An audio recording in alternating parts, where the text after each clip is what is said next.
هل الاكل عند حواوشي الربيع حلو ويستاهل الاسعار دي ولا لا؟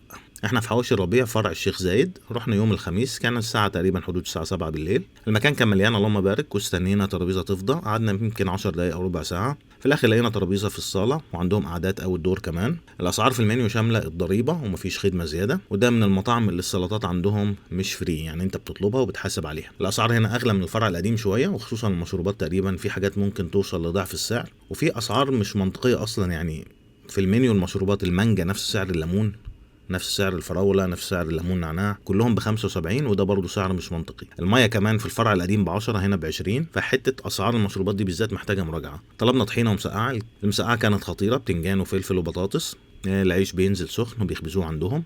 طحينة حلوة، طحينة المشاوي التقيلة اللي بتتقل بدقيق. والأكل أخد وقت طويل جدا عشان يجهز، غالبا برضه عشان كان عندهم زحمة كتير. طلبنا شوربة لسان عصفور كانت تحفة. وأخيرا وصل الأكل. اول طاجن كان ورق عنب باللحمه الستيك، اعتقد احجام الطواجن عنده وسط. على الوش هنا حاطين شويه بصل.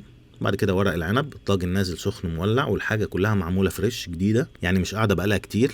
طعم ورق العنب خطير، شرايح اللحمه تحت خالص، لحمه طريه، اللحمه بتاعتهم حلوه، وهي دي لعبتهم لان هم جزارين اصلا. الطاجن ده كان ممتاز جدا. طلبنا ملوخيه، طاجن ثمنه 100 جنيه. قولوا لنا ايه رايكم في الاسعار؟ انا بالنسبه لي بالذات سعر الملوخيه غالي شويه، واعتقد كل الاسعار هنا هتبقى غاليه، وغالبا عشان المكان هنا اكيد ايجارات رقم برضو ايه فلكي. الملوخيه حلوه. وطلبنا رز ساده من غير شعريه، وده مش موجود اصلا في المنيو. الرز بتاعهم يا اما بشعريه، او الرز اللي من غير شعريه ده بينزل الفته بس، فطلبت منهم يجيبوا لنا واحد من غير الفته، يعني رز ساده بس ابيض. وكمان طلبت واحد فته ساده، يعني هيبقى رز بالصلصه والعيش. والرز البسمتي اللي مكتوب عندهم في المنيو مكتوب غلط، هم اصلا ما بيعملوش رز بسمتي. الفته خطيره، طعم الصلصه مظبوطه وكميتها كويسه. ودي ورقه لحمه، ربع كيلو لحمه طريه، والخلطه بتاعتها كانت خطيره قوي. طلبنا كمان ممبار، بينزل معاه شويه بطاطس. الممبار كان عادي، مفهوش حاجه مميزه بصراحه، ومن الحاجات اللي مطلوبهاش تاني. الحواوشي كان اخر حاجه نزلت، طلبنا اتنين، واحد ساده والتاني عليه سجق وجبنه. الحواوشي الساده حلو، بس يعتبر اقل من باقي الاصناف، يعني دي اقل حاجه عجبتني في الاكل كله. ومش وحش، هو حلو، بس برضو ايه الاصناف التانيه كانت اقوى.